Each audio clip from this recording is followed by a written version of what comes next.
Arrancar. Ahora sí, le pone la meditación. Cerrar los micrófonos de la gente, por las dudas. Yo abro el mío y arrancamos.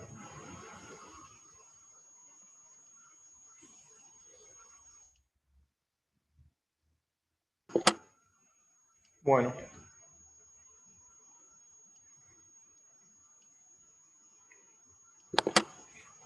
Una vez más, bienvenidos a todos. Vamos a comenzar con la meditación, con el alineamiento. Espalda recta.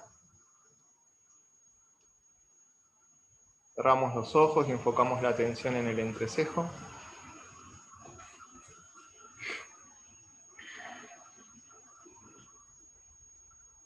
Relajamos el cuerpo. Y realizamos 3 respiraciones lentas, suaves, uniformes y profundas, inspirando y exhalando por nariz. Comenzamos.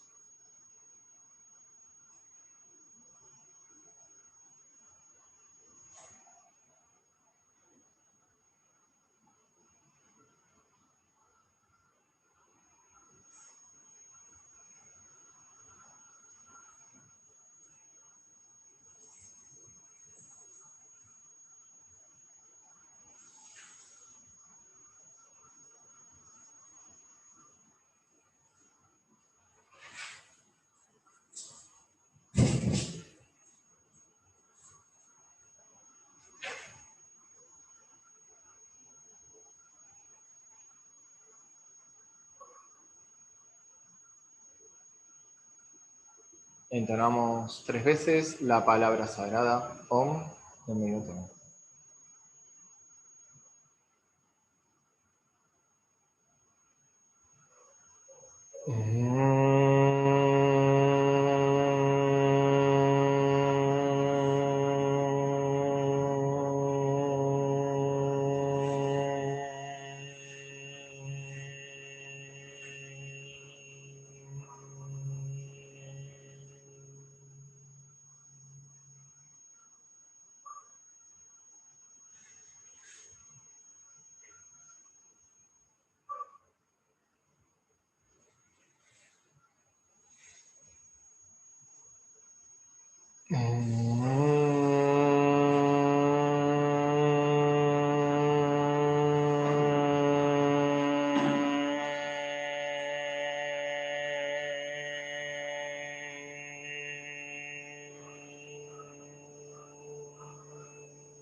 Gurur Brahma, Gurur Vishnu, Gurur Devo Maheshwaraha, Guru Sakshat Param Brahma, Tasmai Sri Gurave Namaha.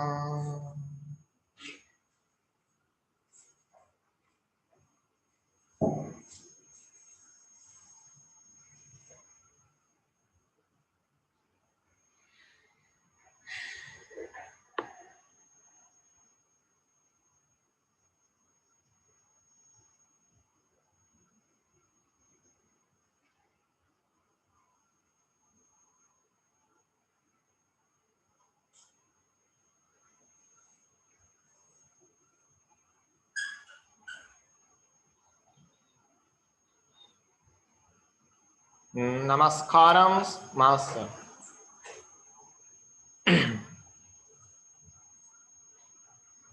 Namaskaram, master. K.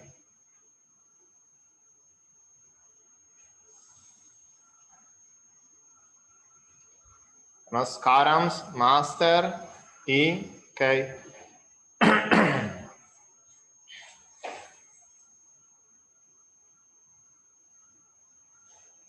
Namaskaram, master. N.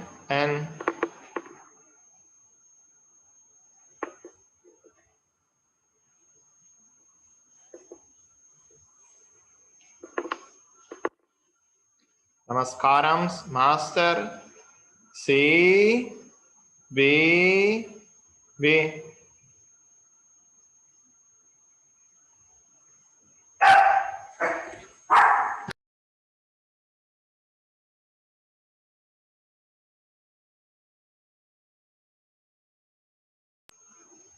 Namaskaram, master. B.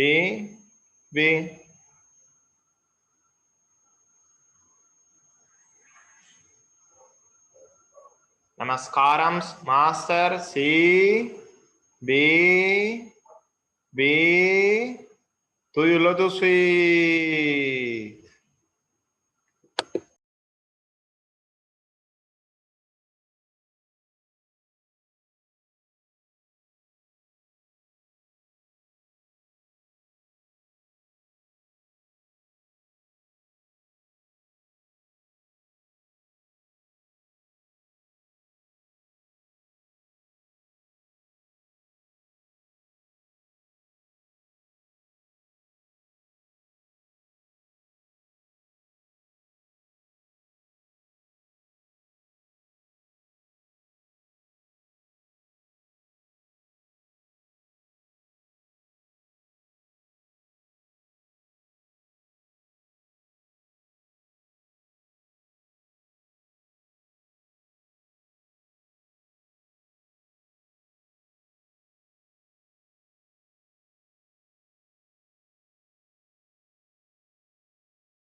sintiéndonos un canal de la energía divina, juntos y como grupo, recitemos la gran invocación.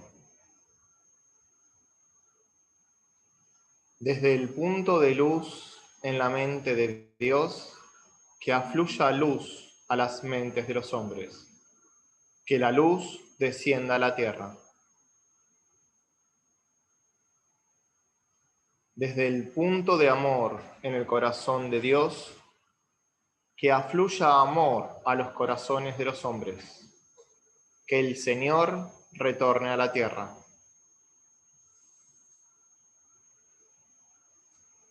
Desde el centro, donde la voluntad de Dios es conocida, que el propósito guíe a las pequeñas voluntades de los hombres, el propósito que los maestros conocen y sirven.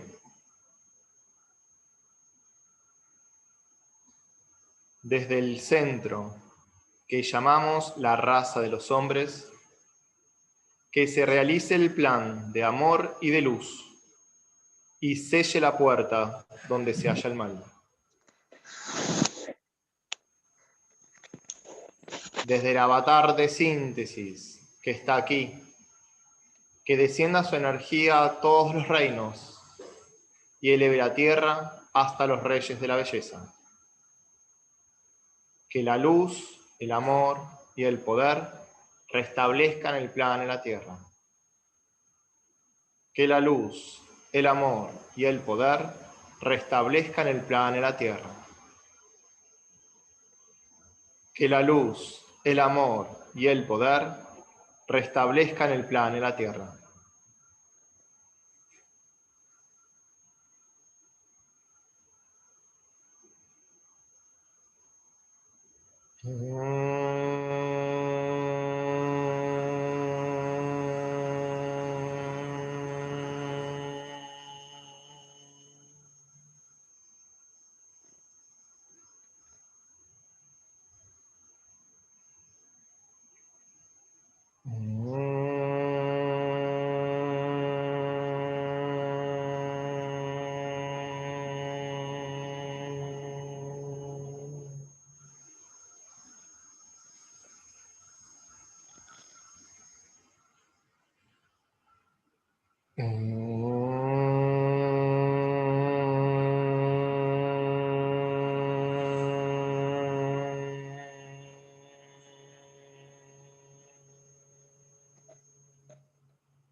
Lentamente y luego respiración suave y profunda, inspirando y exhalando por nariz, retomamos la percepción habitual.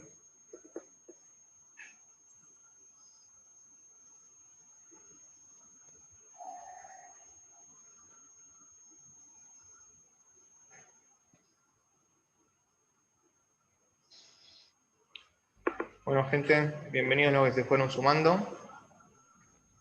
Vamos a continuar con la tarea de estudio, esta parte de lectura de la voz del silencio. El texto propiamente lo arrancamos la semana pasada, mucho no leímos, pero sí profundizamos en esas primeras 4 estrofas. Y podríamos retomar, ya que son 4 nada más, o 3 en realidad, porque la cuarta no la desarrollamos, sí la leímos, pero no la desarrollamos. Y entonces a partir de ahí ya hacer comentarios, reflexiones, compartir entre todos, y si hay consultas también sumar algo. En la semana los que estamos en el grupo fuimos también compartiendo material vinculado a los comentarios, sobre todo, sobre Samyama, Dharana, Dhyana y Samadhi, los 3 partes del yoga interno. Está bueno que en lo posible en la semana participemos todos y leamos lo que se comparte y reflexionemos, y si hay consultas también las hagamos, porque el trabajo del Zoom, de lectura, con comentarios y meditación, continúa a lo largo de la semana y el grupo de WhatsApp es un medio importante, en este caso, cuando estamos a la distancia, de seguir en contacto y de profundizar sobre los temas. Así que bueno, Ale, si te parece, ¿querés volver a releer? Arranca, cuando quieras. Fragmento 1. Estanza 1. Estas instrucciones son para aquellos que desconocen los peligros de los inferiores. Aquel que quiere oír la voz de nada, el sonido insonoro, y comprenderla, debe aprender la naturaleza de Dharana.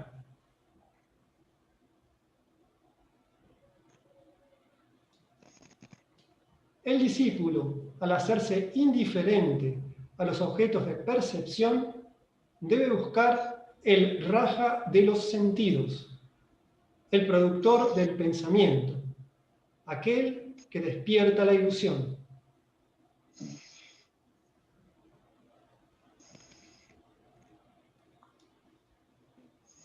La mente es la gran asesina de lo real.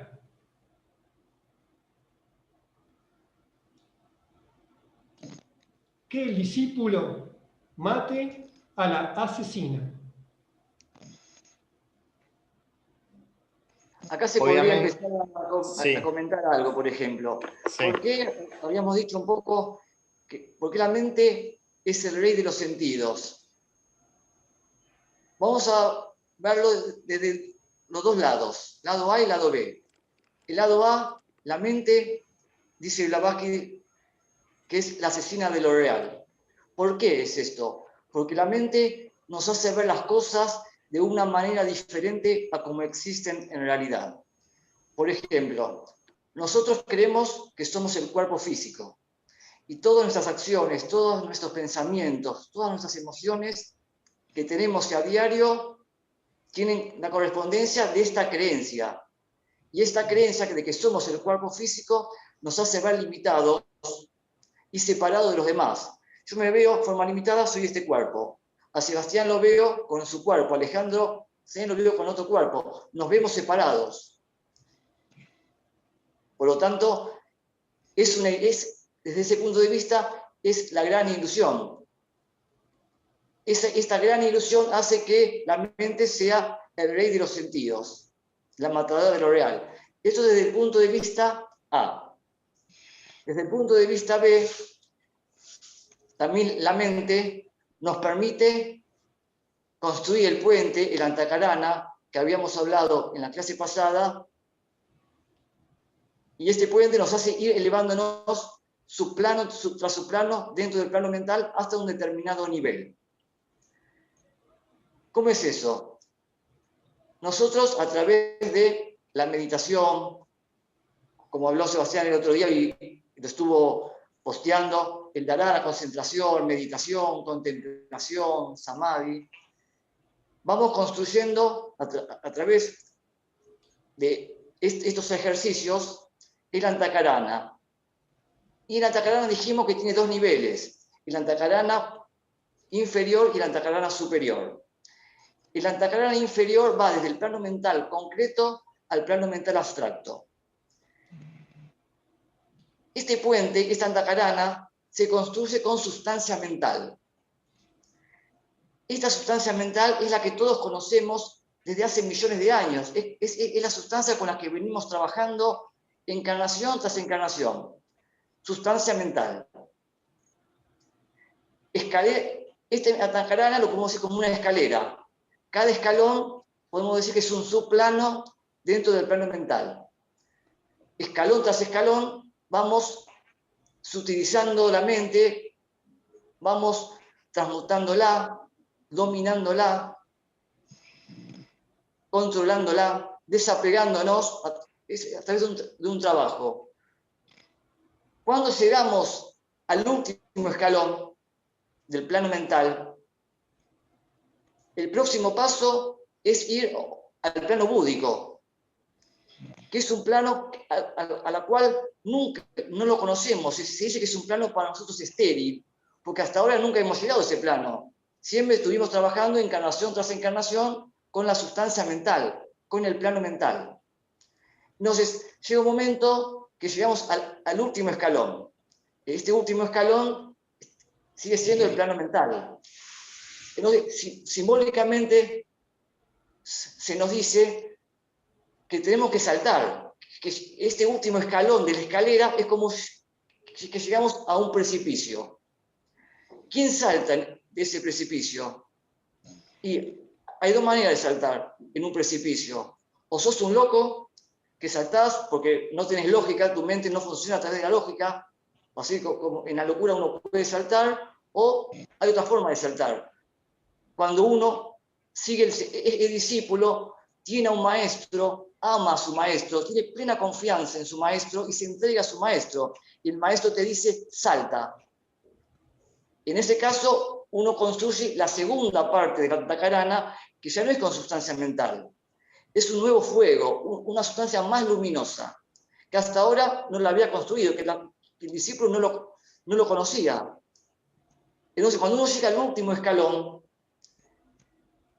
a este precipicio, no cualquiera se dice esotéricamente, simbólicamente que lo hace. Uno puede retroceder porque no está acostumbrado a trabajar con una nueva sustancia. Entonces la mente es el rey de los sentidos porque es como que a muchos discípulos los atrapa en ese lugar. Entonces uno no se anima a saltar, no se anima a atravesar ese puente. Entonces también la mente te detiene en ese punto. O sea, uno tiene que tener una super confianza en su maestro, un gran amor a su maestro para saltar. Ese salto, ese puente, se dice que se construye con el Agni Yoga, por ejemplo. ¿No es cierto? Por lo tanto, ahí, en este concepto tenemos que la mente es la matadora de lo real, el rey de los sentidos, porque por un lado te genera la gran ilusión de que te hace creer una cosa que no es, que todos estamos separados. Y por el otro lado, la mente te hace llegar, en el sendero del discípulo, te hace llegar hasta un determinado nivel. Y después te puede llegar a detener. Si uno no tiene la pureza necesaria, si uno no trabajó científicamente, ocultamente, para lograr ese último salto que es pasar del plano mental al plano búdico. Bueno, esa es una forma de introducción. Debe haber otras interpretaciones que seguramente Sebastián, Alejandro u otros la deben tener. Muy bien, Ale.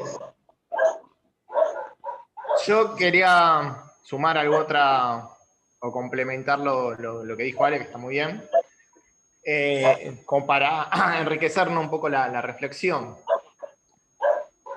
Se nos dice que yoga, o sea, la ciencia de la unión, es la inhibición de las modificaciones mentales. ¿Qué quiere decir esto? Que cuando la mente se aquieta, la unión, la síntesis se revela.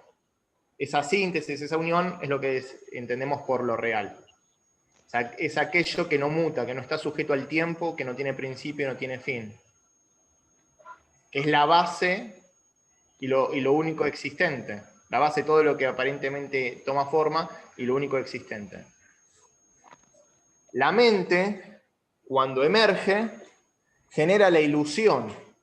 Por eso es la gran asesina de lo real. Pero en realidad lo real no puede ser tocado por la mente. Pero desde la perspectiva del hombre, que está identificado con sus pensamientos, y la mente, yo no lo pondría la mente en este caso con mayúscula, como formamos para una primera aproximación, lo pondría con minúscula, hablando de la mente concreta, la mente intelectual, la que analiza, la que divide, la que tiene por naturaleza la compulsión, ¿no? Hay una compulsión de los pensamientos que nos invaden.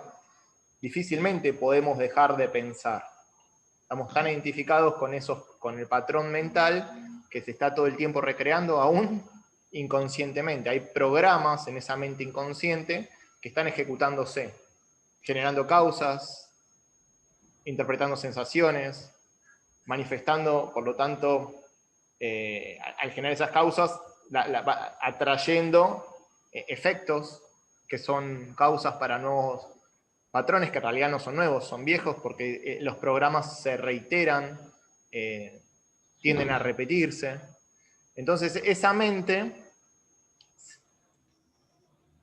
que es un instrumento, tiende a volverse el dueño de la casa. Y se hace un ocupa, desgasta mucho. Y la mente, como acá me recuerdan, la mente tiene que ver con el plano del fuego. Por lo tanto, si estamos imbuidos en los pensamientos, nos quemamos, nos desgastamos, envejecemos, nos cansamos. Y esos movimientos mentales, esas formas que se van construyendo con la sustancia mental, son el coloreo a través del cual miramos la vida. Por lo tanto, no vemos lo real, vemos las proyecciones que consciente y sobre todo inconscientemente tenemos según las interpretaciones que hacemos de las sensaciones que nos llegan, y esas interpretaciones van a estar acorde a nuestras sensaciones, a nuestros programas, a nuestros hábitos, sobre todo inconscientes. O sea, lo que interpretamos de la vida no es.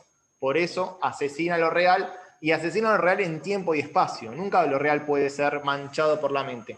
Pero en esta ilusión que genera, en esta ficción, caemos entonces en una proyección de fantasías, de juicios, de conceptos, y desde ahí, desde lo aparente, nos movemos. Entonces, la mente, ¿cuál es la característica de la mente? Dijimos, una de las características es la compulsión del pensamiento. O sea, no podemos dejar de pensar de nuestro estado mental. La mente puede ser sublimada, purificada y en todo caso transformarse en un instrumento creador. Pero hoy nuestro estado mental tiene que ver con la compulsión de los pensamientos. No podemos dejar de pensar, lo cual nos quema, nos desgasta, nos satura. Y nos hace perder lo verdadero en función de proyecciones fantasiosas, que tienen que ver, como dijimos, con el inconsciente, con las experiencias, con el pasado. Entonces la mente es el fruto del ayer. La mente es el resultado de la historia personal y colectiva. Entonces hay un nivel de la mente individual, por decirlo de un modo, pero que está conectada con esa mente colectiva, que también es parte de esa ilusión y asesina de lo real. Repito, siempre en términos relativos, porque lo real no puede ser tocado por lo temporal, ¿no? Lo finito no puede dar cuenta de lo infinito y tampoco puede modificarlo, aniquilarlo, sino temporariamente dentro de esta ilusión o malla genera estos espejismos. Entonces la mente, ¿qué otra cosa? Ahora una diapositiva que ilustra todo esto, justo que están hablando vos y Ale. Como quieras.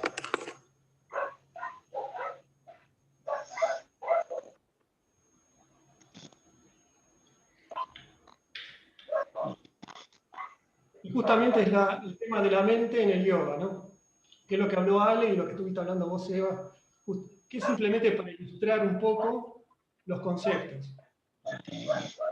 Y si podemos recordar lo que leímos en el prefacio, cuando leímos el prefacio, Blavatsky dice, la mente, que sigue los sentidos impetuosos hacia el alma, tan impotente como el viento que arrastra la barquilla en las aguas.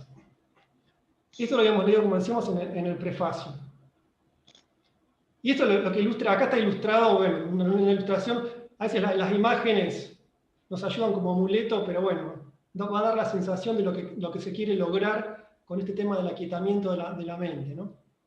Como que la barca, según lo que acabamos de leer, la alegoría esta, sería que la barca es el alma, la mente sería la atmósfera, el aire, que está ocultando la luz del espíritu o la voz del silencio.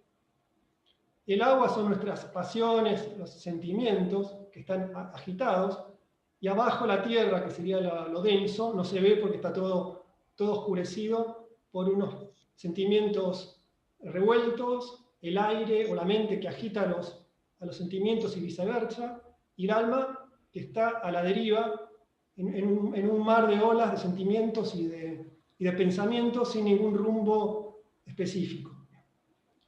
¿Qué es lo que dice entonces lo que acabamos de leer? Que la mente es la gran asesina de lo real y que el discípulo mate a la asesina. Acá si quieren también aprovecho para poner una nomenclatura que podemos ponernos de acuerdo. F significa de fragmento, puede ser F1, 2 o 3, sea fragmento 1, 2 o 3. Y numeral, y el número, se refiere a la estanza o al sutra, o como queramos llamar, eso para que quede ya para después. Muchas cosas de lo que se dicen, que es como que Blavatsky habla un poco fuerte, ¿no? Porque llama asesina, o etcétera, etcétera, que son un vocabulario y unas palabras que para nosotros pueden ser un poco fuertes. Está muy en el estilo de Blavatsky, para que ha leído Blavatsky, es una personalidad muy firme, con mucha fuerza. Pero hay otras maneras de decir lo mismo que la mencionó Ale Wiederkehr, que es una manera un poco más suave y más, no sé decirlo, más bella o más profunda, que es Yogas Chitta Vitri Noroda, que también lo mencionó Seba, que es yoga es el reposo de las fluctuaciones mentales. Esto aparece en el Sutra 2 de Patanjali, en los Yoga Sutra. Entonces, ¿qué quiere decir? Yoga es la unión del alma, digamos, con el espíritu, ¿no? Esa falsa separación se elimina. Chitta sería la sustancia mental de que estamos hablando. Vritti serían las fluctuaciones de esa sustancia mental. Y Niroda sería el reposo o la supresión de esas fluctuaciones. O sea, yoga es el reposo de las fluctuaciones mentales. En esas 4 palabras en sánscrito es como que está resumido todo el objetivo de lo que es el yoga. Por eso también la belleza, también a veces comparar con otras enseñanzas, ¿no? Que simplemente es el aquietamiento del aire, el aquietamiento de las emociones, y que la transparencia necesaria que se da para que la luz del espíritu brille hasta lo más denso de lo denso en el mundo físico. Para eso es necesario entonces el aquietamiento, o como dice Blavatsky, asesinar a la mente, que es la que agita junto con las emociones, o sea, kama-manas. En agitación es la que hace que todo se oscurezca y no permita que la luz penetre hasta lo más profundo de la materia. Y esto resume, digamos, todo el objetivo que uno tiene con estas enseñanzas y con lo que vamos a seguir leyendo todo a continuación y con lo que es el yoga en general. Yo quería terminar con una cosita que me faltaba. Entonces dijimos que la mente divide, separa, copia, impregna, no es creativa, sino que repite, y en eso entonces genera un mundo de ilusión y ahí queda imbuida. Y esa mente, sobre todo la mente concreta, está impregnada por estos deseos, estas pasiones que muestra acá el mar embravecido, y ahí entonces cae la ilusión. Es la mente también la creadora del cuerpo, entonces ahí quedamos pegados en el fuego de la mente concreta, en las pasiones, en las aguas de los deseos y en la materia de la mente concreta. Y estamos encarcelados en los 3 elementos más densos. El desafío del discípulo para salir de esta ilusión y matar al que crea esa ilusión, o sea, a la mente concreta sobre todo, que es el sentido del yo también, es lo que dijo Ale, construir el Antakarana. Primero el Antakarana con la mente abstracta y después con el plano Buddhi. Entonces, cuando construimos el Antakarana o el puente de conciencia, entramos en el aire. Y ahí, cuando entramos en el aire, nos hacemos mucho más ligeros. Y entrar en el aire implica entrar en el corazón, entrar en el plano búdico. Entonces, ahí empezamos a reconocer la visión, la síntesis se empieza a mostrar y lo real se vuelve experiencia. Entonces, el desafío del discípulo es utilizar la mente creadora, ese fuego creador, cuando lo tiene que utilizar, no caer en la compulsión de los pensamientos, purificar sus emociones, alinear toda su personalidad para elevarse hacia Buddhi, el aire, y desde el aire hacia la kaya o el espíritu, a través, por ejemplo, del trabajo con la meditación, que es fuego, pranayama, el aire, y el sonido, el trabajo del sonido para entrar en la kaya e ir más allá, encontrarse a sí mismo como la fuente de todo lo que es. Y eso es lo real, el trasfondo que no muta. Bueno, acá me dicen el Soham, claro, el Soham es a través del trabajo del sonido, de la respiración y el sonido involucrándose para llegar al Om, que es el Akaya, e ir más allá, el Mahakaya o el Para Mahakaya, que es la fuente o el del espíritu puro, Adi. Nada más quería agregar esa cosita. Dale, Ale. Sí. Yo quisiera agregar algo complementar a lo que estaba diciendo Alejandro, que habló de yoga de Patanjali. El último paso es aquietar a la mente, aquietar los movimientos de la mente. ¿Y cuál es la relación con este vocabulario, como bien dice Alejandro, matar a la mente, que es un vocabulario propiamente de Blavatsky? Nosotros somos más del tibetano, digamos, algo más, como dice Alejandro, más bello, más sutil, más poético que ese tibetano comparado con Blavatsky. Pero bueno, quiero relacionar estos dos conceptos. Cuando un maestro le dice al discípulo, o a un discípulo avanzado, ¿no? Encuentre que, a través de la meditación, que encuentre la forma más sutil de la mente. El maestro le da ese trabajo a su discípulo avanzado, que encuentre la forma más sutil de la mente. Pasa un tiempo y el discípulo no contesta. Sigue pasando el tiempo y no contesta, hasta que el maestro le pregunta al discípulo, ¿y encontraste la forma más sutil de la mente? No, no la pude encontrar a la mente. ¿Por qué pasa eso? Porque la mente, en su estado final, cuando se aquieta, se transforma en, o no, se transforma en pura conciencia, se transforma en no mente, o también llamado mente negativa. Esta mente negativa no tiene nada que ver con la polaridad entre mente de ser positivo, pensar positivo o pensar de forma negativa, ¿no? No hay que confundir eso, sino que, porque la mente se dice que en los Yoga Sutras que la mente es un movimiento de la conciencia. Entonces, cuando matamos a la mente, significa que ya estamos en el último estado, que es en la conciencia pura, donde ahí no existe la mente como forma, no existe ningún movimiento de la mente. Cuando la mente queda totalmente quieta, la mente se transforma, digamos, en conciencia divina, en conciencia pura. Esta es otra forma de interpretar lo que acaba de decir Blavatsky. Sí, y para agregar algo más, cuando dice que el discípulo destruya al destructor, o asesina al destructor, ahí lo que da cuenta entonces que el discípulo no es la mente, que el discípulo es el alma o la conciencia que debe utilizar esa mente y no quedar utilizada o restringido o tomado por esa mente. Entonces ahí nos está poniendo en un nivel alto. Implica darnos cuenta que somos el alma, si se quiere el alma con mayúscula, y que desde ahí entonces debemos controlar, dominar, sublimar, purificar y utilizar, cuando se tiene que utilizar de la manera recta, al instrumento mental. Pero que nosotros somos lo que está por detrás, o sea, la conciencia. La mente solamente, como bien dice Ale, un movimiento en la conciencia, es decir, una parte muy pequeña. La conciencia es lo infinito, y el discípulo debe reconocerse como lo real, como esa conciencia pura.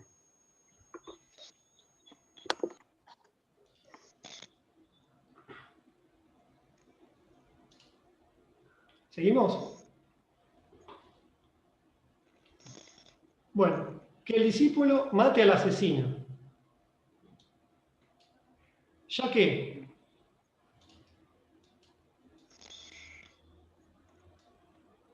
cuando su forma le parezca irreal, como al despertar acontece con todas las formas que ve en los sueños.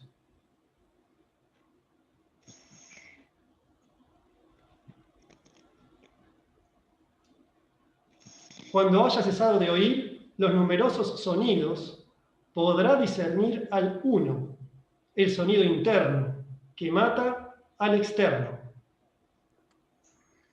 Acá es interesante cómo esos múltiples sonidos es la diversidad, ¿no? Caer en la diversidad, todo tiene vibración, todo tiene un sonido, un color, una forma geométrica, pero detrás de todo hay una esencia compartida. Ese sonido uno lo podemos entender como el Om. Y yo alguna vez lo comenté, pero hay un modo de empezar a acercarse a esa fuente, a esa voz del silencio, que a través de una meditación que enseña Yogananda, cerrando los oídos, poniendo el dedo chiquitito acá para que no se mueva mucho el juego de las pupilas, enfocar la atención en el entrecejo, por lo menos lo que dice él, y estar muy atento a los ruidos internos. Primero va a haber sonidos orgánicos, y en la medida que vayamos desarrollando el oído sutil o etéreo, vamos a captar los sonidos de los distintos chakras. para finalmente ascender y encontrar la fuente de todos esos sonidos que lo podemos entender como la palabra sagrada, el pranama o el om. Y entender también a la multiplicidad de los sonidos como no diferente al om, porque el om es la esencia. En todo caso, todos los lenguajes y todos los sonidos de la naturaleza son subtonos, por decirlo de un modo, de esa voz silenciosa, de ese pranava o el om, que es el sonido primigenio que trajo el manifiesto y lo sostiene.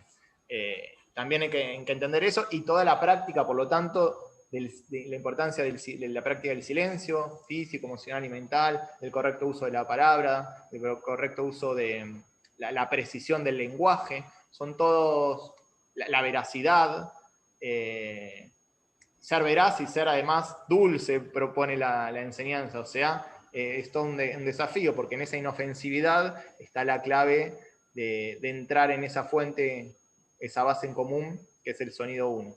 Así que hay mucho para descubrir, y el sonido, sobre todo en la era de Acuario, es la herramienta que tiene el discípulo para su purificación y trascendencia.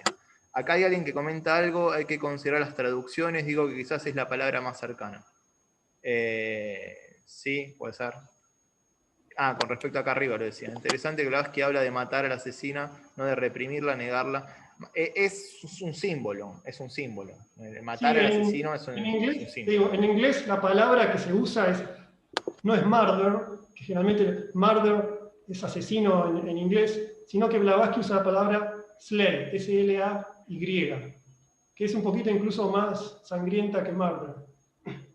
Esa es la palabra que está en el original en inglés, slay. Sí, Slay a veces se dice destruir, ¿no? El destructor, que destruya, que el discípulo destruya al destructor, también es otra traducción que habré leído. Lo importante es ver el símbolo, ¿no? Que matar significa trascender, sublimar, no luchar, no el conflicto y la contienda, sino salir de ese estado de conciencia y dar con la fuente del cual todo surge, y no quedarse en el plano de la lucha, de la dualidad que es propia de la mente, ¿no? De lo mío, lo tuyo, la división que eso involucra. Bueno, y también esto para comentar que todo lo que empieza a partir de la estanza 6 son las consecuencias, las que vienen, de haber, entre comillas, matado a la mente, ¿no? Y es importante, es interesante acá también en el 6, que dice que la sensación del discípulo, una vez que mata a la mente, es que todo lo que le parezca, todas las formas que antes le parecían real, ahora le parecen como si fuesen un sueño. O sea, tienen la realidad, la misma realidad que cuando nosotros nos despertamos de un sueño, los sueños para nosotros. Y a mí cuando lo leí, lo primero que se me vino era el libro que lo habíamos leído cuando éramos más jóvenes, que es El de Calderón de la Vaca, que la vida es un sueño. Sí. Que decía que la vida es un sueño y los sueños... Y que los sueños son. Sí, muy bueno. Que cuando por lo menos en lo personal, cuando yo lo leí cuando era chico, no conocía nada de esoterismo, pero algo que ese tipo de literatura genera en uno como hay algo más allá de esa frase, que la vida es un sueño y los sueños son. Y después cuando uno va avanzando y entendiendo más el tema del esoterismo, estas enseñanzas, y se encuentra con esta frase, por ejemplo: cuando su forma le parezca irreal, como al despertar, acontece con todas las formas que ven los sueños. O sea, esto cuando se mata la mente, la forma va a parecer tan irreal como son los sueños para nosotros en este momento. O sea, la vida cotidiana que tenemos va a parecer realmente como un sueño cuando se mate a la mente, según toda la enumeración que ahora viene, ¿no? Sí, de vuelta, recalcamos. Matar estamos hablando en términos simbólicos, no tiene que ver con resistencia, con conflicto, con lucha, sino con sublimación, trascendencia. Pero entendiendo al discípulo como un guerrero espiritual, en ese contexto se le dice destruir o matar, no como lo podemos llegar a entender nosotros a nivel de conflicto, sino de trascendencia. Y es importante, pues si no nos quedamos como que tenemos que luchar, y Jesús decía: no resistáis al mal. O sea, no se trata de resistir, ni de luchar, ni de matar, sino entender esas palabras en su significado más simbólico, como guerreros espirituales que enfrentamos nuestras propias curadas, nuestros propios vicios, nuestros propios condicionamientos, y con esa valentía los afrontamos, y en ese estar presentes, en ese observarlos, sin titubear, sin caer en la dualidad me gusta o no me gusta, sin rechazar ni apegarnos, podemos trascenderlos, y entonces la mente se silencia y, como dice Ale, se vuelve no mente, y ahí somos los dueños de nosotros mismos. Y ese es también del autogobierno, un punto al que apunta la iniciación. Así que recordemos que matar no tiene que ver con reprimir, con una contienda, ni con luchar, sino con sublimar y trascender. Dale, Ale. Por ejemplo, quiero agregar el tema de los sueños que están hablando. Dale. Alejandro que nos dijo, la vida es un sueño, pero los sueños son, ¿no es cierto? O sea, los sueños son una ilusión, pero los sueños como ilusión nos permiten despertar. Voy a dar un ejemplo. Teniendo en consideración dos estados comunes que conocemos. Conocemos el estado de vigilia y conocemos el estado del sueño con ensueños. ¿No es cierto? Cuando recordamos los sueños estamos en ese estado. Si soñamos, de repente soñamos con una serpiente que se acerca a nosotros y que esa serpiente nos muerde, de repente nos despertamos al estado de vigilia. O sea, esta serpiente del sueño que es ilusoria, una serpiente ilusoria nos despierta al estado de vigilia, nos despierta otro tipo de vida. Teníamos la vida con ensueños, sueño con ensueños, donde vimos a la serpiente, que es una ilusión, pero nos despierta a otra vida, a la vida de vigilia. De la misma manera, la vida que es toda una ilusión nos permite, cuando la estudiamos científicamente, ocultamente, nos permite despertar a la realidad. Así como hablamos de los dos estados, el estado con ensueño y el estado de vigilia, lo podemos llevar o trasladar al estado de ilusión o al estado del despertar. Tal cual. De hecho, al Buda se le dice el despierto. Una de las traducciones de Buda o iluminado es el despierto, o sea, el que salió de la ilusión del sueño de Maya o del samsara.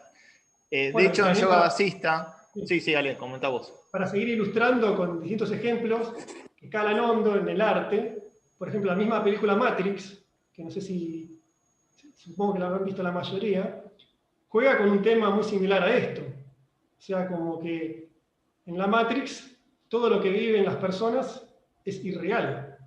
Y parece que viven continuamente, pero están sostenidas en una ilusión para poder seguir viviendo.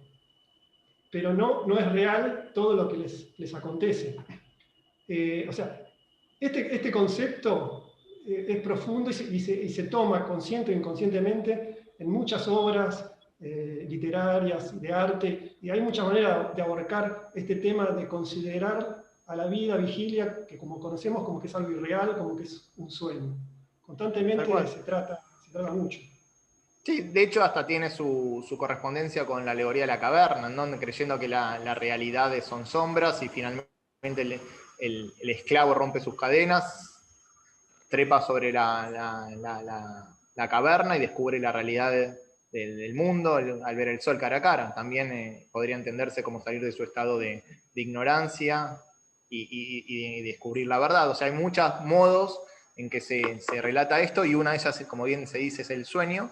De hecho, el yoga vasista va más allá y compara a la vigilia incluso como un sueño, porque nosotros creemos que la vigilia es más real porque nuestra memoria recordó el día anterior, pero nosotros no estamos tan conscientes en el sueño de lo que pasó como para saber si el sueño en su propio nivel no es tan real como el estado de vigilia.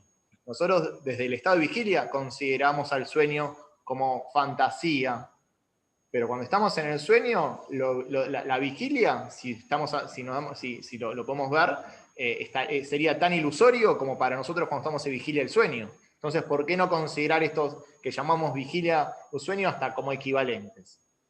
Por lo tanto, si uno nos parece irreal, ¿por qué el otro no nos puede parecer también irreal? Entonces, esos 4 estados que hablan de conciencia, es el sueño, con ensueño, que es cuando estamos como fantaseando, como estamos soñando, la vigilia, que podría ser el equivalente, como hablamos recién, el sueño profundo, en donde ya no hay fluctuaciones mentales, pero no hay todavía la atención suficiente cuando se despierta de recordar ese estado de unidad, aunque hay seguramente cuando entramos en el sueño profundo y después venimos al estado de vigilia, hay una paz que se gana, aunque no es demasiado conciencia de ello, y turilla, que es la trascendencia de los tres estados en el reconocimiento del yo soy, de la realidad que es, No con la sé, conciencia pero pura. en mi ejemplo, yo lo trasladé a otro, no sé si se entendió mi ejemplo. Cuando hablo del estado con ensueños, es el estado de ilusión, y el estado de vigilia es un estado de despertar. No, se entendió, se entendió, se entendió, se entendió. Yo le di otra connotación. Yo le di otra connotación. Que está muy bueno, la connotación que le das. Son los 4 estados, está muy bien. Pero lo que vos dijiste, sí, se entendió como un primer despertar y de esa vigilia un despertar más profundo en la realidad del ser. Sí, se entendió perfecto, Ali. Hay un Bueno, comentario. sí, a ver. Fíjate, sí. De acuerdo con Lilia, vivimos en el sueño de Dios. Sí, bueno, un poco lo que contó Ale, Matrix, ¿no? Ese sueño de Dios, que en realidad Dios en esencia no es diferente a lo que nosotros somos. Así que esa maya, de la cual compartimos, es también parte de nuestra proyección. Esa maya sería el sueño de Dios, y despertar a la realidad es reconocernos, como dice Jesús, yo y mi Padre somos uno. Por lo tanto, dioses son, mayores obras que yo harán, o como decía Platón, dioses son y lo habrán olvidado. Entonces, no hay un Dios afuera y nosotros somos solamente el sueño. Desde una perspectiva podría ser, pero desde la perspectiva más profunda, lo real es lo que en esencia somos. O sea, es lo único que existe. No hay un Dios y un sueño en el cual nosotros solamente caemos ahí y existimos desde el sueño nada más. No. Lo real es nuestra esencia divina, que es la unidad y que no hay separatividad, que no tiene principio, no tiene fin, que no muda y que es fijo por sí mismo y la fuente de toda mutabilidad, como hablamos la otra vez en astrología, ¿no? Y eso es lo que somos. Eso es lo que somos.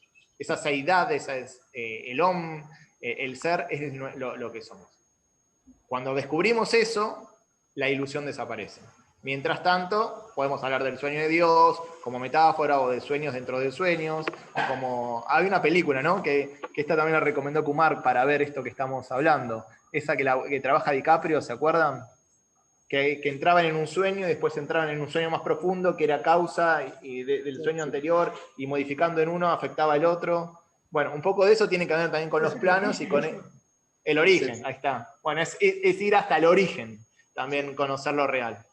Y descubrir que lo otro es parte de ese Maya, ¿no? Del cual... Sí, no me acordaba de esa película, sí, es otro ejemplo, otra película. Ya podemos ver más películas espirituales, entre comillas. Sí, hay un montón. Hay una lista El tema es larga. que hay que estar atento, claro. Bueno, Ale, ¿querés seguir? Sigamos entonces con las consecuencias de despertar a la realidad. A ver qué nos dice Blavatsky. Solo entonces, y no antes, abandonará la región de Asat, lo falso, para llegar al reino de Sat, lo verdadero. Antes que el alma pueda ver, hay que alcanzar la armonía interna, y los ojos carnales deben volverse ciegos a toda ilusión. Antes que el alma pueda oír, la imagen del ser humano debe estar sorda a los rugidos y a los susurros, a los bramidos de los elefantes furiosos y al zumbido plateado de la luciérnaga áurea.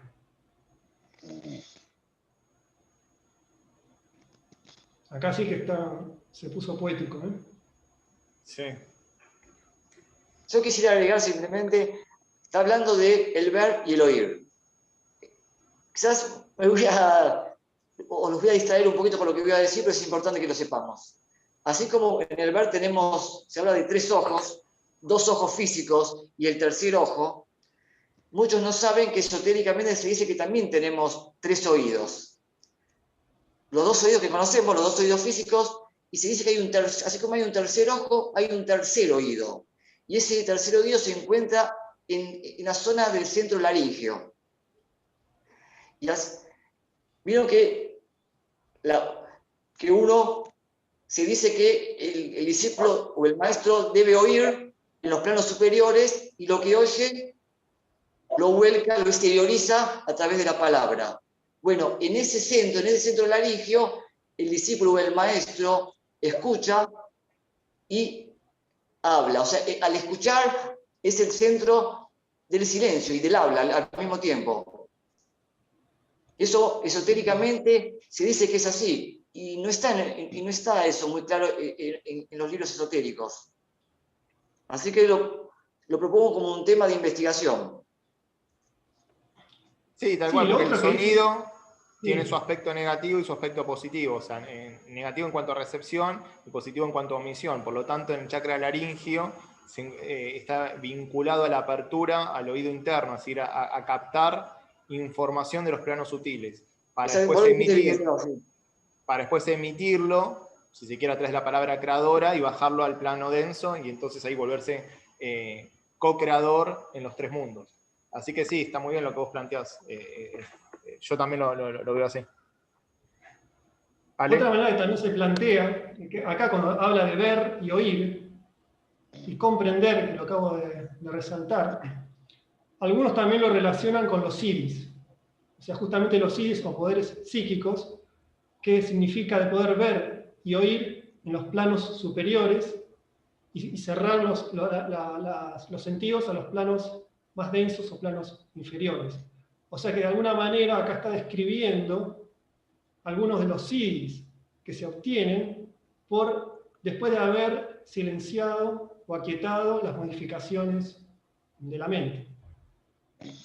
Tal cual, acá en el quinto paso de yoga, en el Pratyahara, que hay una introyección de los sentidos a su fuente, la mente, y la mente a su fuente, como la tortuga, ¿no? que guarda sus extensiones, le permite entonces al discípulo captar la información en los planos internos. Esa información a modo de vibración, entonces tiene su sonido, su color, su forma, y entonces ahí escucha, ve, pero no puede hacerlo si su energía está todo el tiempo yendo a través de los sentidos convencionales hacia afuera y caer en la ilusión. Entonces tiene que aprender de algún modo, por eso están los 8 pasos de yoga, del cual compartimos en el grupo los 3 finales, pero vamos a tratar de a poquito también compartir los demás, para que trabajando en ese carácter, después en la postura mental, que también se basa en la postura física, en el control del pranayama, para entrar en la pulsación sutil y elevarnos, y así entonces la energía introyectarla y que los sentidos externos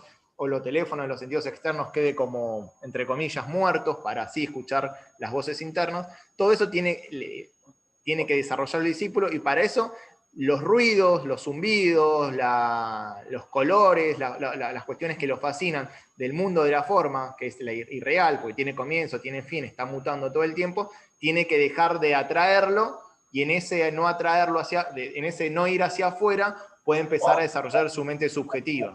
O sea, nosotros tenemos una mente objetiva que va a través de los sentidos y capta la información del medio. Y tenemos que aprender, que esto no nos enseñaron en el colegio, a desarrollar esa mente subjetiva para, a través de la mente subjetiva, desenvolver los sentidos internos y captar la información de los planos internos. Y la información de los planos internos con respecto a los planos internos es causa. Y eso es ocultismo. Descubrir las causas internas que son la base de los efectos que vemos en el mundo objetivo. Y esos entonces tienen que ver con esos poderes o facultades de los que hablas, Ale. Muy bien.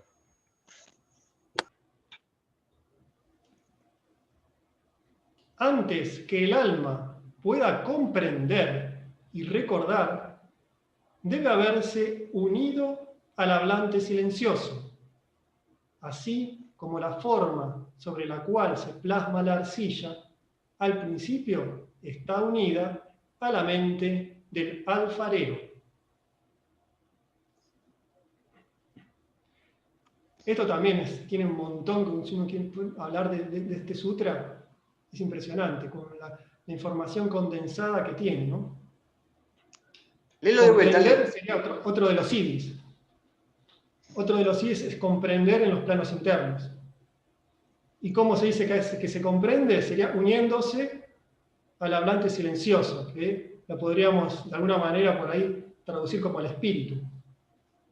Puedes traducirlo como el espíritu, puedes traducirlo como el ángel solar, ¿no? El alma, porque está el alma con minúscula, debe unirse a su preceptor, el ángel solar, el que lo instruye, el que lo guía a lo largo de las encarnaciones, para poder comprender desde su plano, en planos internos, y recordar, o sea, tener la memoria de las vidas pasadas, si se quiere también se puede interpretar.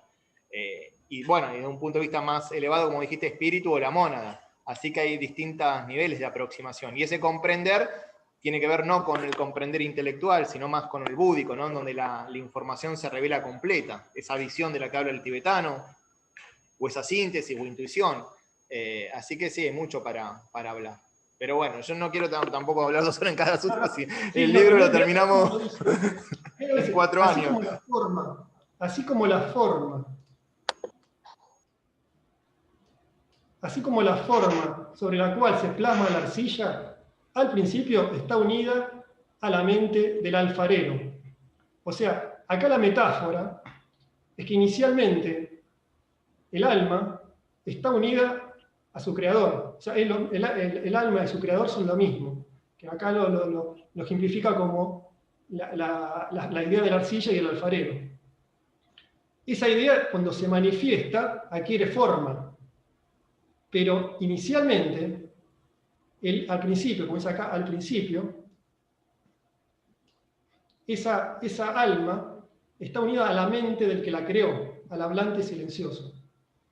Y lo que estamos haciendo de alguna manera es volver hacia atrás en el proceso creador. Primero fue un proceso de exhalación del creador, donde se manifiesta, y ahora estamos volviendo hacia la fuente, hacia el origen de donde provenimos, que en realidad somos uno con ese creador. Todas estas enseñanzas se tratan de eso, de volver hacia la fuente.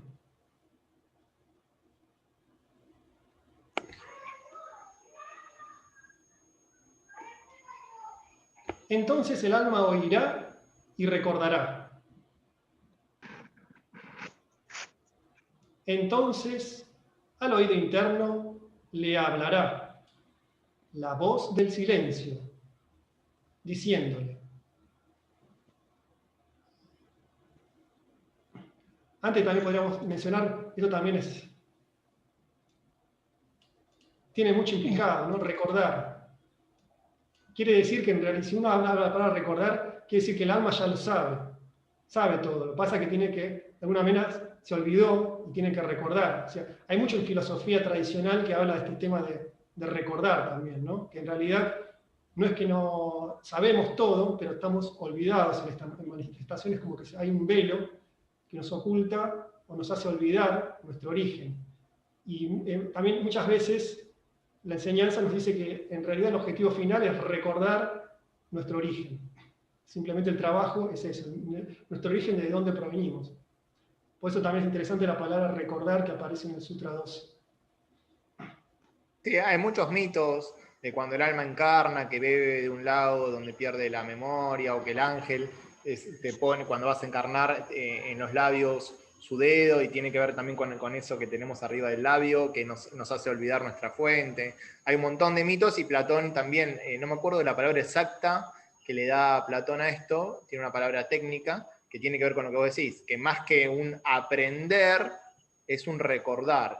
Y para recordar hay que liberarse de los velos que fuimos adquiriendo, ¿no? Hay una palabra exacta que le da Platón, que ahora no me sale, que a recordar la fuente, recordar la seidad que somos. Bueno, entonces vamos a ver qué es lo que dice la voz del silencio una vez que llegamos a esa calma mental, una vez que hemos trascendido la mente, que la hemos sublimado, asesinado, o como queramos llamarlo. ¿Qué es lo que nos va a decir la voz del silencio? Si tu alma sonríe mientras se baña en la luz del sol de tu vida, si tu alma canta dentro de su crisálida de carne y materia, si solloza dentro de su castillo de ilusión, si lucha por cortar el hilo plateado que la ata a su maestro, sabe, oh discípulo, que tu alma es de la tierra.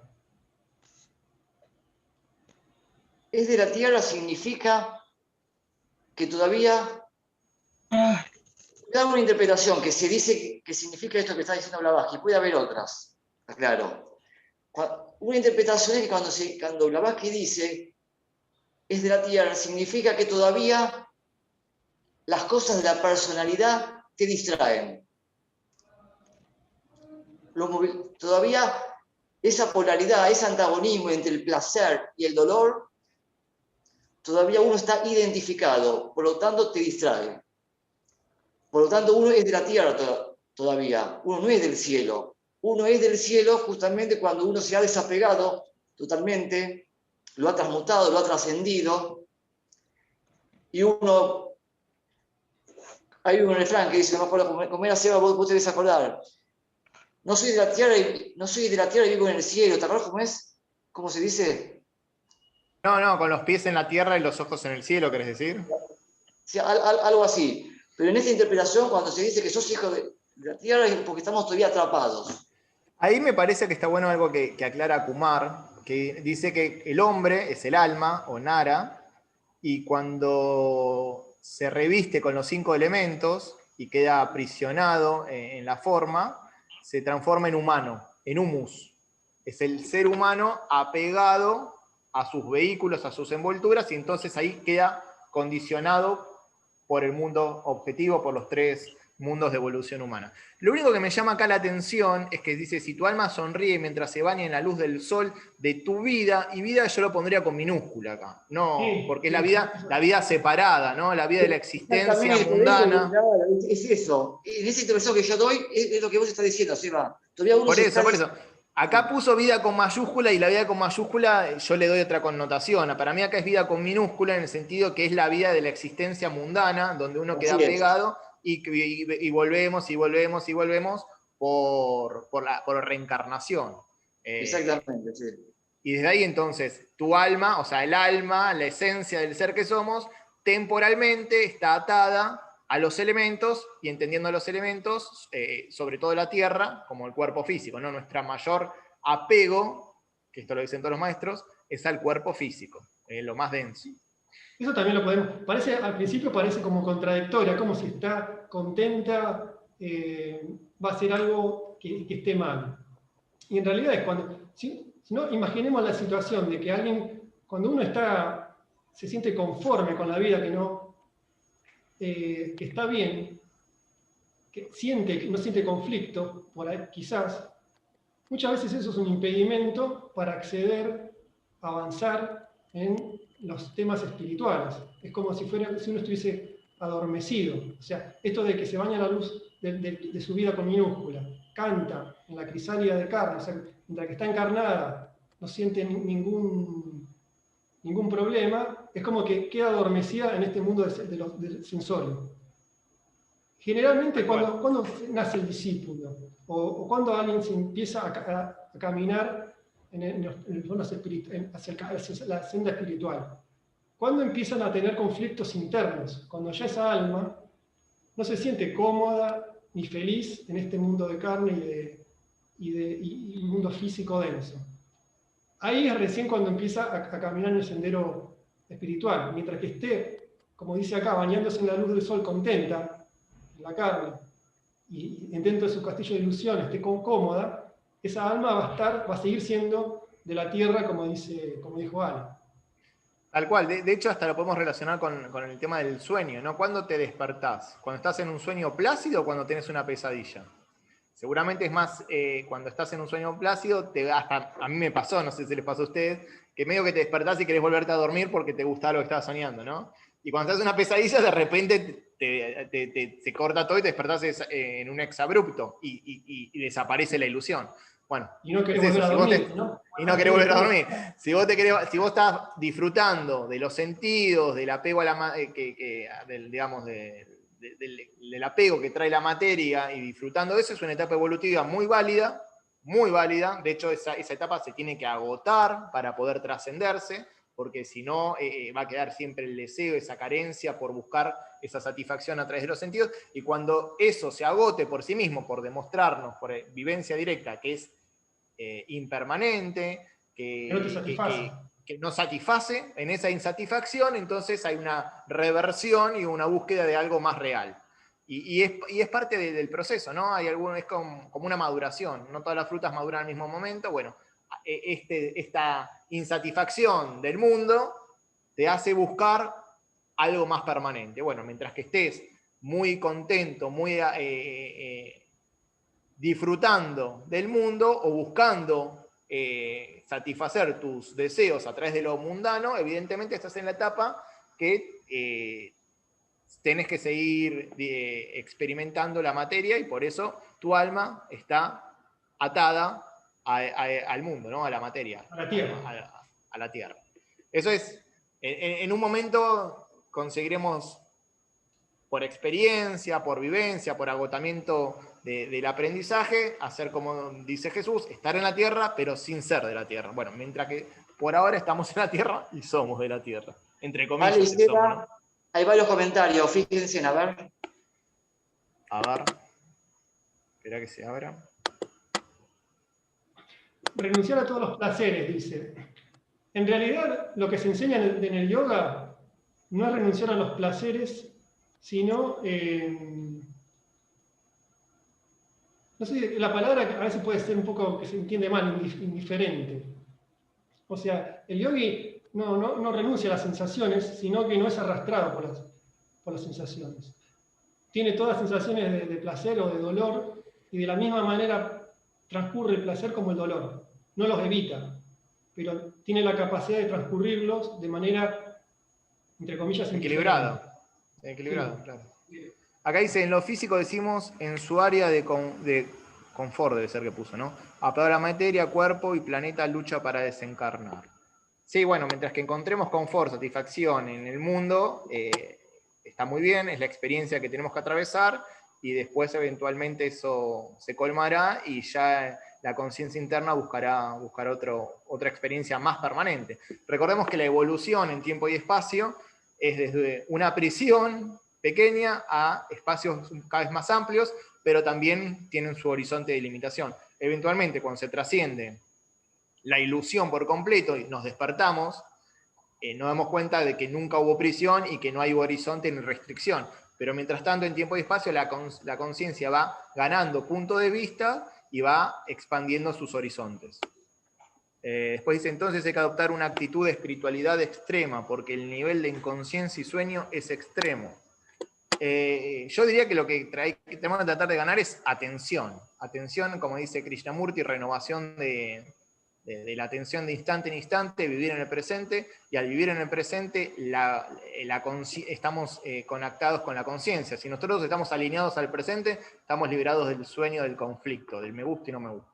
En el presente no hay posibilidad de cualificación, de caer en el me gusta o no me gusta. Por eso, como decía Ale recién, los yogis viven en ese equilibrio, más allá del aparente sufrimiento, de la aparente satisfacción, no los toca, porque en el presente no hay. Cuando nosotros calificamos una cosa como me gusta o no me gusta, ya entramos en la vorágine del tiempo.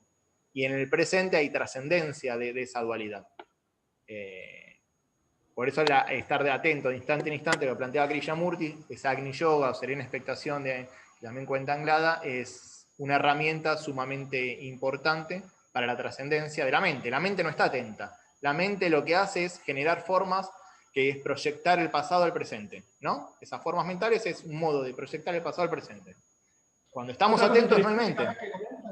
Que comentan es, en lo físico decimos, en su área de confort. O sea, cuando estamos en lo físico, es lo mismo que conceptualmente está muy bien, que es lo que estamos viendo en el Sutra 14, es que cuando estamos en nuestra área de confort, es un tema psicológico también muy en boga en general actualmente, cuando estamos en nuestra área de confort también, es como que se detiene nuestro progreso. Y el avance siempre significa salir de esa área de confort, tener la capacidad de salir para seguir avanzando y progresando, ¿no? Sí, acá Nitti dice, el apego o el rechazo al sueño o pesadilla es secundario, de cualquier manera es un sueño. Tal vez no se entendió el ejemplo que di, me parece. Lo que está diciendo es que cuando nosotros estamos en una pesadilla, eso nos motiva a despertar más rápido. Podemos caer también, si vivimos un momento de crisis, en una evasión, por ejemplo, a través de las drogas, y caer en una pesadilla peor. pero una de las cuestiones que nos trae el sufrimiento, y eso sería la pesadilla, es el aprendizaje, ¿no? En la medida que nosotros estamos medianamente sensibles, cuando la vida nos trae sufrimiento, aprendemos para no seguir en ese nivel. Entonces, cuando decimos que la pesadilla tiene el potencial, no necesariamente tiene que ser así, pero el potencial de despertarnos a una realidad más profunda o eventualmente despertarnos completamente, que es posible, estamos hablando de eso, de salir de la ilusión, no de seguir en un sueño. O sea, de salir de la ilusión de la manifestación o de Maya. O sea, trascender todo sueño. El despierto, el iluminado es aquel que trascendió la ilusión de la separatividad y vive en lo real, en la síntesis. En el espíritu podríamos decirlo, pero incluso si decimos espíritu, estamos diciendo espíritu como antagónico de materia. Y lo real no tiene antagonismos. Esa es la paradoja, ¿no? Advaita es no dos. No dos significa que no hay uno, porque si hay uno daría cuenta para que podría surgir de eso un otro. No. No dos es no hay antagonismos. Y lo podemos, en lenguaje moderno, si se quiere, se habla de síntesis. A ver acá, meditar 3 horas por día mínimo, renunciar a todos los placeres y hacer servicio. Bueno, en realidad la meditación del tiempo podría ser una opción, si uno se siente cómodo y entra en niveles más profundos. Las 3 horas en realidad son desde el punto de vista externo, ¿no? Desde el punto de vista de quien está realmente en meditación profunda, no hay tiempo, y eso sería el samadhi. Pero no hace falta tampoco hacer ejercicios tan extensos si uno gana la presencia, ¿no? En el instante de aquí y ahora podemos estar en meditación. Cuanto más atento estamos en el aquí y ahora, es la meditación de instante en instante de la que habla Krishnamurti. Entonces no se trata de un ejercicio, aunque el ejercicio es donde arrancamos. Pero realmente la trascendencia del ejercicio, de cualquier práctica, también es en los niveles superiores es lo que se nos dice que tiene que pasar. Cuando el masón rompe sus herramientas, rompe con todo eso. Incluso la enseñanza en un momento se trasciende, que es la balsa que nos llevó de una orilla a la otra. Mientras tanto, los ejercicios de meditación, etcétera, etcétera, son muy válidos. Si queremos, podemos extenderlos, si nos sentimos cómodos y no nos trae sobrecargas, porque a veces puede generar a mediano o a largo plazo tensiones psicológicas, hasta físicas. Lo podemos implementar, pero sobre todo es ganar atención en aquí y ahora y aprovechar esas herramientas que nos dan, como el trabajo en el sonido, el alineamiento, etcétera, como para interiorizarnos y ganar, y ese contacto interno que ganamos en la meditación, tratarlo, que esto es lo importante, de sostener a lo largo del día, ¿no? Podemos hacer meditación de 3 horas, pero si el contacto interno no se conquistó y a lo largo de las otras 21 horas del día estamos desalineados, estamos en conflicto, la meditación esa no es tan efectiva. Entonces, sobre todo, se nos pide de estar atentos y en el presente de instante en instante. Y obviamente los instrumentos de los que hablamos recién, como la meditación, fundamentalmente, son muy importantes para ello. Renunciar a todos los placeres. La renuncia, a ver, no sé qué piensan mis compañeros, pero la de renuncia, más que renuncia, es sublimación. No es una renuncia de restricción de deseo, sino es una trascendencia. Por eso digo de agotamiento de experiencia y no de represión. Porque a veces la renuncia se puede entender como reprimir y toda represión termina en distorsión. Entonces es una trascendencia, es un agotamiento, eso ya no nos atrae. No sé, hoy un hombre grande no le suele atraer el chupete de cuando tenía meses y cuando era muy chiquito ese chupete era tal vez el bien más preciado, lloraba por eso. Bueno, hay un agotamiento de esa experiencia. Bueno, lo mismo con los 3 mundos. Hay un agotamiento y una trascendencia natural, una renuncia natural. Y el hacer servicio, obviamente, ayuda para eso. El siguiente comentario dice que los placeres son efímeros y vacuos como los sueños. O sea que todo placer también es como que tenemos una salvaguarda para esto de salir de lo irreal. Que lo puso la naturaleza, lo puso Dios o como quiera decir. Es que todo placer tiene un tiempo y se agota. Indefectiblemente, cualquier situación o placentera, es como que nosotros tenemos un mecanismo que llega un momento que el placer se agota y necesitamos otra cosa más profunda, y entonces llega un momento que no nos enganchamos más con eso y es que pasamos a otra cosa, si no, es como que podríamos estar eternamente acá en este mundo de ilusión, ¿no? Sí, déjame hacer un comentario. Sí, por favor. Que en algún momento es un tema que lo hablamos y se comentó por las distintas etapas de la vida, que es inclusive el tema de la sexualidad. Lo tratamos hace pocas clases, no me acuerdo en qué encuentro.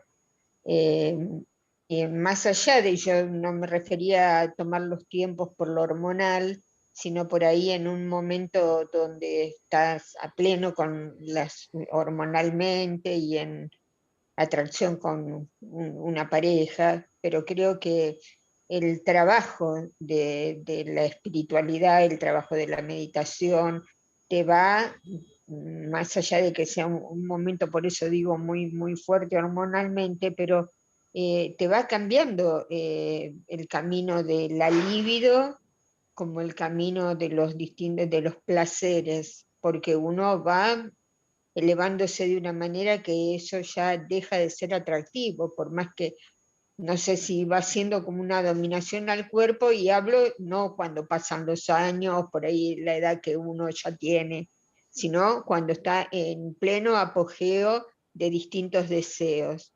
Creo que el ir trabajando en lo espiritual y en todo esto que vamos haciendo, hace que se trascienda la necesidad del deseo de tal o cual cosa. Me parece a mí que es así. Por ahí Sí, está es muy la bien. experiencia que he vivido o he visto muchas personas que encaramos este camino desde hace años y te va cambiando todo, digamos, el aspecto de los parámetros, los valores, los intereses, los deseos, cambias, como que naturalmente se va purificando todo eso, me parece a mí. Tal Por cual. eso, renunciar es, como dijo Sebastián, suprimir. En este caso, por eso no hay que renunciar porque estamos suprimiendo. Como dijo Sebastián, trascender es, en principio, en un primer nivel, trascender es trasladar, transformar algo inferior, un deseo inferior, a un deseo superior. Subir un escalón a otro escalón.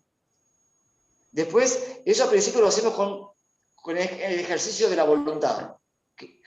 Estamos en ese sendero, sabemos, estudiamos, meditamos, sabemos que esto es inferior, tenemos que, digamos, sublimarlo a algo superior. Después, sí, esa trascendencia se va haciendo en forma natural, sin poner la voluntad de Claro. uno. Mirá, hay algo que me parece interesante para reflexionar, que cuando nosotros estamos identificados con la personalidad, que está dividida, separada del resto, y que en realidad son múltiples personalidades, hay muchas voces adentro nuestro, a veces antagónicas, la estructura de esa personalidad es la carencia, es estructuralmente carente. Por eso el deseo es el motor de la vida en ese nivel. Y el deseo es querer llenar esa carencia, que es un vacío inagotable. Entonces queremos llenar esa carencia con cosas. Y hay una satisfacción por un tiempo si concretamos algún deseo y después de la carencia surge, porque estamos en ese nivel, y en ese nivel de la separatividad o la desconexión siempre va a haber carencia. Ahora, si nosotros empezamos a trabajar sobre nosotros mismos, a conocernos a nosotros mismos y a descubrir que no somos el cuerpo físico, el emocional y el mental, que es un trabajo enorme, porque hay tanta apego, que estamos tan identificados con nuestras envolturas que estamos tomados por ellas, y la seidad que somos está como maniatada, si se quiere, en tiempo-espacio. Cuando logramos entonces empezar a descubrir nosotros mismos, naturalmente se da el dejar de depender o de encontrar satisfacción en las cosas. Pero eso es una experiencia que requiere maduración. Mientras tanto, la naturaleza es sabia, nos trae el placer y el dolor y para educarnos, ¿no? Gracias a Dios no es solo dolor, porque si no sería una vida capaz que evolucionaríamos más rápido, pero sería demasiado poderoso, eso como cruel y tal vez hasta insoportable. Entonces vamos yendo de un lado hacia el otro. Pero cuando encontramos ese placer de la satisfacción, en realidad no tiene que ver con el objeto en sí, tiene que ver con que el deseo mermó. Y el deseo merma cuando se descubre, o aún desde una manera ficticia, pensando que es el objeto el que lo cubrió, la unidad. Entonces no es el objeto del deseo el que nos trajo a la satisfacción, sino es la ausencia de ese deseo por el objeto que implicó en un nivel todavía muy superficial descubrir la unidad de la no carencia. No sé si me fueron siguiendo en lo que quise decir. Entonces nuestro desafío es descubrir esa unidad subyacente donde no hay carencia, porque en la superficie, que estamos identificados con las formas, con ese yo que se separa del resto, su estructura ilusoria es carente. Entonces, desde ahí no se puede trascender cumpliendo los deseos, la carencia que es ilusoria, pero que la tomamos como verdadera, y desde ahí estamos siempre dando vuelta a lo mismo. Sino profundizando en la esencia, que es la base común, que es completo en sí mismo, donde se descubre la bienaventuranza de la que nos hablamos. Entonces, el desafío es descubrir quién somos. Y en la medida que eso ocurre, en ese sendero, en ese viaje del discípulo, o aventura del héroe, también hay una mutación de las sustancias de nuestros cuerpos, por lo tanto, la influencia de las hormonas en el cuerpo va a cambiar, los distintos chakras se van organizando, se van transformando en lotos, los chakras inferiores se encuentran en los superiores y son sublimados, y todo ese proceso es lo que nosotros llamamos iniciaciones, es lo que nosotros llamamos expansión de conciencia, y es lo que nosotros podemos entender también como reconocimiento del ser que es. Mientras tanto, tenemos que trabajar en las envolturas, y en las envolturas las que se van purificando y sublimando para la trascendencia y el descubrir lo real, que es la completa seidad o bienaventuranza. No hay carencia ahí. Llegamos al horario. Vamos a tener que ir cerrando, que un poco se nos pasó. Sí, Para se nos va a respetar el pasar ritmo. siempre. Venimos con un vértigo de lectura increíble, ¿eh? Bueno, seguimos cualquier cosa en los comentarios después por WhatsApp. Tenemos bastante material en la semana después para seguir. Ahora vamos el cierre y después seguimos viendo un poco.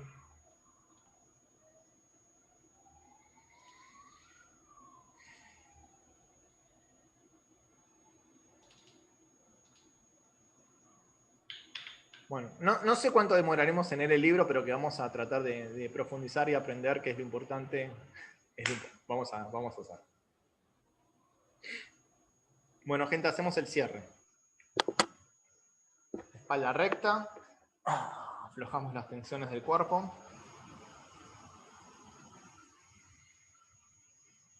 Realizamos 3 respiraciones lentas, suaves, uniformes y profundas, inspirando y exhalando por nariz.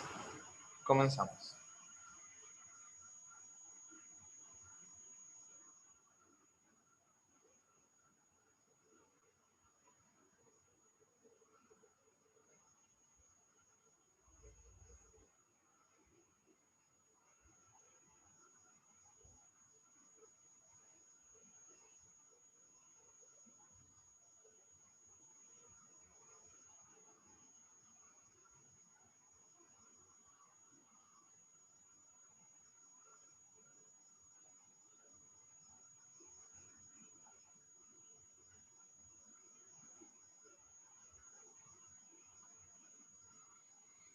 Entonamos 3 veces la palabra sagrada Om en medio tono.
Loka samasta Sukino Bhavantu.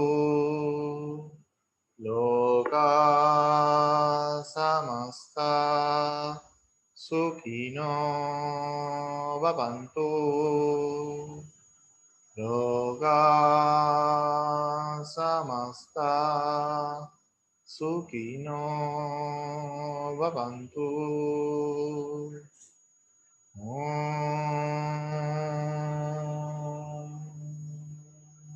Shanti, Shanti, Shanti.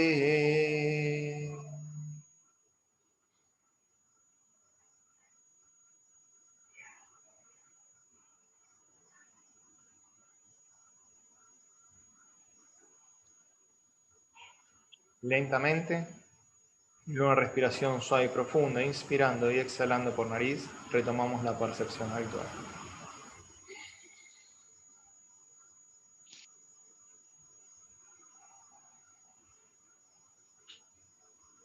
Namaste, muchas gracias a todos. Recordemos que estamos en contacto en la semana vía el grupo de WhatsApp. Ahí vamos a compartir seguramente información, reflexiones vinculado a lo que se fue leyendo y a lo que fuimos comentando. Y los invitamos a todos a participar, ya sea con preguntas, reflexiones o información. Les recordamos que hay otras actividades que organiza la biblioteca y la WTT, a la cual también los invitamos. Mañana a la mañana hay una, después el lunes se leen los libros del tibetano, lo mismo el martes. El miércoles comenzamos con un nuevo libro, en el trabajo en el espacio de astrología. Seguramente van a ser los trabajos de Hércules, así que todos los que se quieran sumar, bienvenidos sean. Después los jueves, los viernes y de vuelta el sábado próximo y todos trabajos como interesantes como para que se vayan incorporando. Así que bueno, gente, muchas gracias. Nos vemos seguro, Dios quiera, el sábado próximo. Estamos en contacto en la semana en el grupo o en los distintos trabajos. Gracias a todos. Muchas gracias. Gracias. Gracias, Alex. Gracias a todos los que ayudan. Gracias.